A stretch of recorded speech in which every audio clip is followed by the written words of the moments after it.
Well, my friends, February 2024 can rightfully be considered the most unsuccessful for the Kiev authorities, the United States, the European Union, and NATO.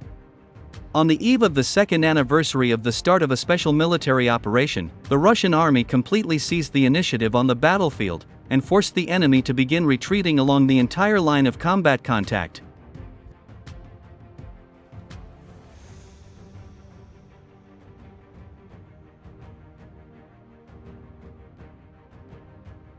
Seeing all this, grinding its teeth, Washington still refuses to admit defeat, and even after the loss of such strategic cities as Mariupol, Bakhmut, Soledar, Avdiivka, and Mariinka, the US State Department continued to assert, in all seriousness, that the Russian army does not have superiority on the battlefield, which caused laughter even among the Western expert communities. Moreover, after this statement by the US State Department, Russia once again put Washington in an awkward spot. So, on February 22, the Ministry of Defense of the Russian Federation officially announced the capturing of the strategically important settlement of POBEDA by the Russian army, in the Volodar direction of the front.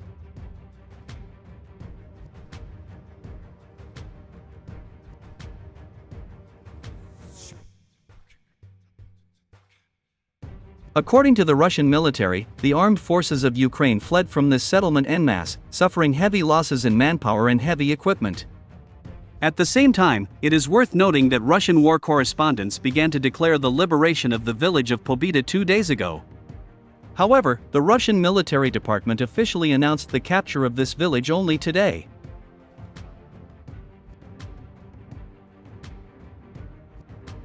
Official representatives of the Ukrainian General Staff have not yet commented on the fact of the loss of the village of POBEDA by the Ukrainian army. Despite the silence of the Ukrainian military department, Ukrainian telegram channels and bloggers began to express their dissatisfaction with the commander-in-chief of the armed forces of Ukraine, General Sersky. According to them, if this general continues to fight like this, the Russians will soon also capture Dnipropetrovsk and Zaporizhia.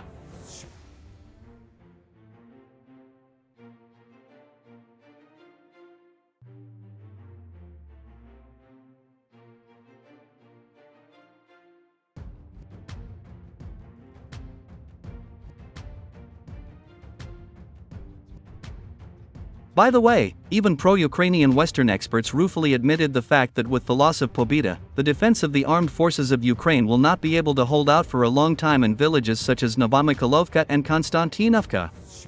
Therefore, Western experts urge the Kiev authorities to mentally prepare the population for the imminent loss of these settlements as well.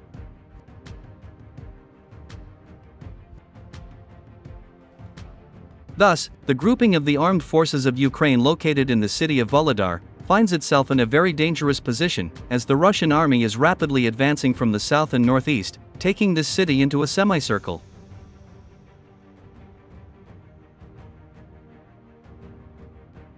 Western experts acknowledge that the capture of major Ukrainian cities has given the Russian army invaluable experience, and that Russian troops are improving their warfare skills almost every day.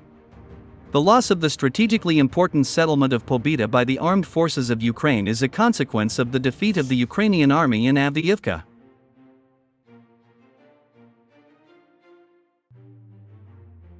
Even the Ukrainian telegram channels recognize the fact that in Avdiivka, the armed forces of Ukraine lost almost all their reserves along with the most powerful combat-ready units, and the consequence of this defeat had a very negative impact on the combat capability of the Ukrainian army.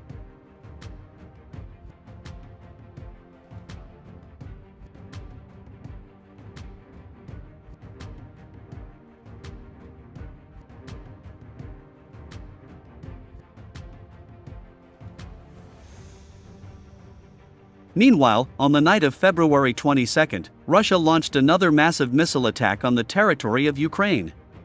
This time, Russian missiles and kamikaze drones rained down on Kharkiv, Odessa, Poltava, Kherson, and SUMY regions.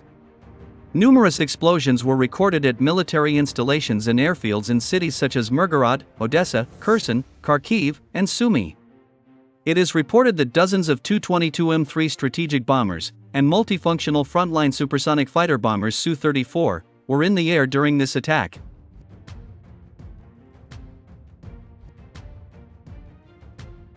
In the southwest of Kharkiv, Russian cruise missiles destroyed a workshop for repairing damaged equipment of the armed forces of Ukraine.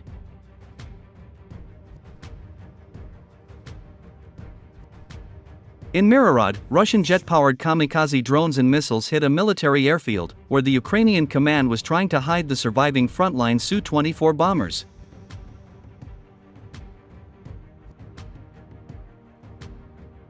Unfortunately, there is still no accurate data on destroyed targets in Odessa. However, witnesses claim a series of powerful explosions in the port part of this city.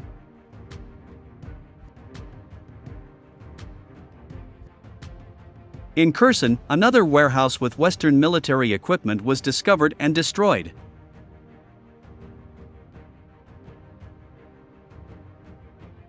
In the southwest of SUMY, a large base of foreign mercenaries was discovered and destroyed.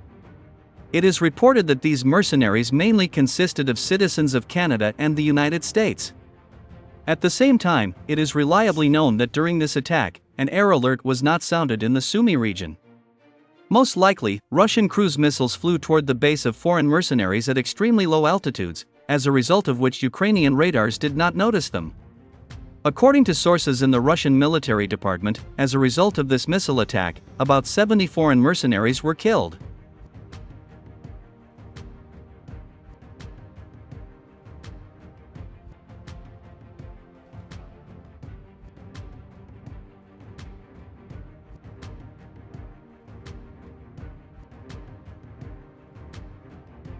By the way, the day before this attack, the Ministry of Defense of the Russian Federation officially stated that the evidence found in Avdiivka proves the fact that citizens of many European countries, Canada, Britain, and the United States, are directly involved in hostilities against the Russian army.